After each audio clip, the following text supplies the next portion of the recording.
The Bible is a collection of many books, telling one unified story from beginning to end. But all those books were written in different literary styles. Yeah, think of it like walking into a bookstore where every aisle has a different kind of literature. There's history or poetry or nonfiction. And when you choose an aisle and pick up a book, you're going to have very different expectations, different things that you're looking for. Right, they're all literature, but they communicate in really different ways. Yes, and so the same thing is true for the Bible. If you don't pay attention to what style it's written in, you will miss out on the brilliance of each book. So, what are the main types of literature in the Bible?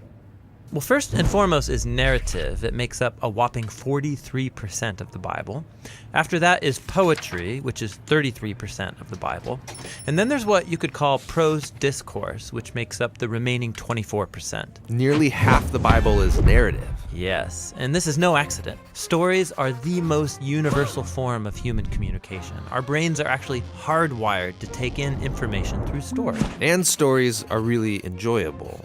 Why is that? Well, stories train us to make sense of the seemingly random events that happen in life by taking those events and then putting them in a sequence. And then together you can start to see the meaning and purpose of it all. And what links this all together? Well, good stories always have a character who wants something. And then through these characters, an author can explore life's big questions, like who are we, or what's really important in life. And a good story always involves some kind of conflict. Some challenge to overcome, just like in our own lives. And that forces us to think about our own challenges, why there's so much pain or disappointment in the world, and then what can we do about it? And stories usually end with some kind of resolution, giving us hope for our own stories. Since these are Bible stories, are the characters showing me how I should live? Yeah, that's not quite the point. Most Bible characters are deeply flawed. You should not be like them. But we are supposed to see ourselves in them, which helps us then see our lives and failures from a new perspective. And without even realizing it, these stories will start to mess with you and change how you see the world and other people and yourself. Now, there are different types of narrative in the Bible. Yeah, there's historical narrative, but also narrative parables, short biographical narratives like the four Gospels. We'll look at all these in later videos. Okay, next up is poetry, which honestly, I don't read a lot of. Yeah, you're like most people.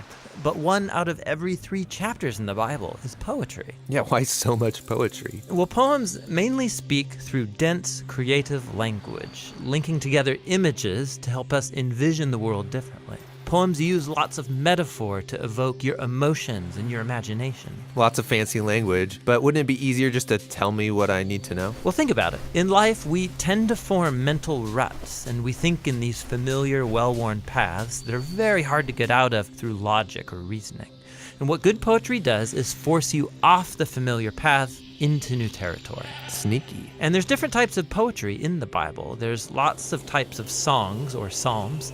There's the reflective poetry of the wisdom books, and then the passionate resistance poetry of the prophets. Okay, the last big literary type is called prose discourse, and it makes up a quarter of the Bible.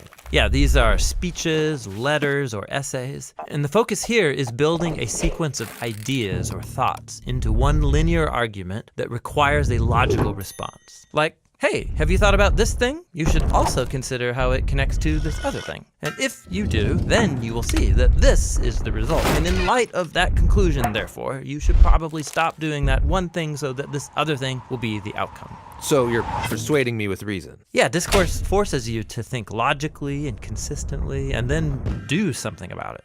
Biblical discourse is found in law collections, in wisdom literature, and the letters written by the apostles. Okay, so each book of the Bible has one literary style. No, actually most books have a primary literary style, like narrative, for example.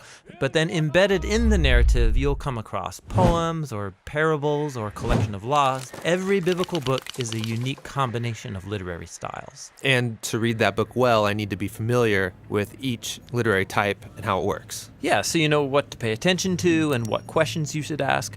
But before we look at each type, there's one more unifying feature of biblical literature that's really important and really cool. And that's what we'll explore next.